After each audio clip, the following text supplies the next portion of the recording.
রাত হয়ে গেল, এখনো বাড়ি আসার নাম নেই। একটা বাজতে যায়, এখনো বাড়ি আসার নাম নেই, মানে কিচ্ছু বলার নেই।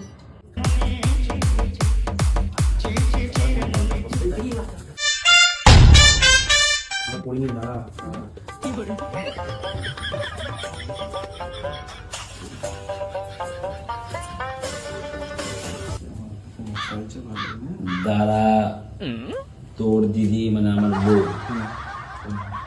বিশাল হয়ে যাবে, মানে বুঝতে দিবি না যে আমরা কিছু খেয়েছি। তুমি কিছু খাই তুমি? হ্যাঁ, ওটাই বলছি তোকে, বুঝতে দিবি না। দরজা নক কর, ভালো দরজা নক কর। রূপন্দি খোলো গেটটা। দাঁড়া, দেখাচ্ছি মজা ওদের দুজনকে আজকে দিচ্ছি। গেটটা খোলো দি। আরে ও রূপন্দি খোলো গেটটা। দরজা খুলতে না এতক্ষণ সময় লাগে? আরে খোলো। শালা, এটা দরজা, এটা দরজা।